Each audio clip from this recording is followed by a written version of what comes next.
சற்று முன் கிடைக்கப்பெற்ற மிக மிக முக்கியமான செய்தி ஒன்று வெளியாகியுள்ளது.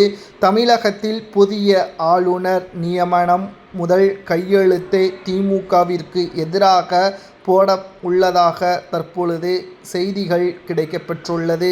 தமிழகத்தில் ஆளுநராக பணியாற்றியிருக்கக்கூடிய ஆளுநர் RN ரவி அவர்களது பதவிக்காலம் முடிந்து 7 மாதங்கள் கூடுதலாக தற்பொழுது பதவி வகித்து கொண்டிருக்கிறார். இந்த நிலையில்தான் சட்டசபை தேர்தல் வருகின்ற சட்டசபை தேர்தல் 9 மாதங்கள் நடைபெறக்கூட நிலையில் ஒட்டுமொத்தமாக திமுகவிற்கு எதிராக ஆளுநராக இருக்கக்கூடிய RN ரவி அவர்கள்தான் பொறுப்பேற்பார் என்ற எதிர்பார்ப்புகளும் இதற்கு முன்னால் நம்மால் பார்க்க முடிந்தது.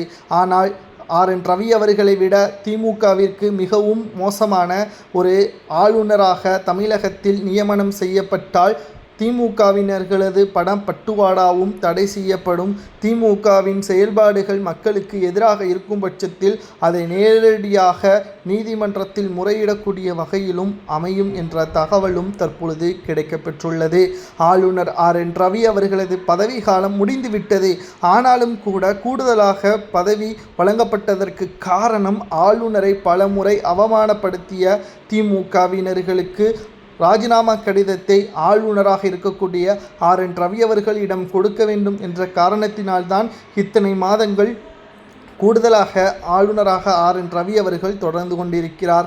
ஆனால் அவரை விட மிக சிறப்பாக ஒருவரை தமிழகத்தில் நியமனம் செய்ய வேண்டும். முதல்வராக தமிழகத்தில் இருக்கக்கூடிய ஸ்டாலின் அவர்கள் அவர் புதிய கையெழுத்து ஸ்டாலினுக்கு மிகப்பெரிய ஒரு இடியாக வர வேண்டும் என்பதற்கேற்ப பாஜக மேலிடம் திட்டம் போட்டு கொண்டிருப்பதாகவும் முன்னாள் இராணுவ அதிகாரிதான் தமிழகத்தில் புதிய ஆளுநராக நியமனம் செய்ய உள்ளதாக தகவல்களும் கிடைக்கப்பட்டுள்ளது.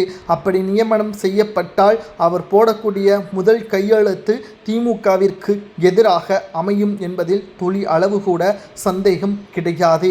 அது மட்டுமல்ல, ஆளுநராக RN ரவி அவர்கள் இருக்கிறார் அல்லவா, அவருக்கு புதிதாக பாஜகவில் முக்கிய பதவியும் வழங்கப்படும்.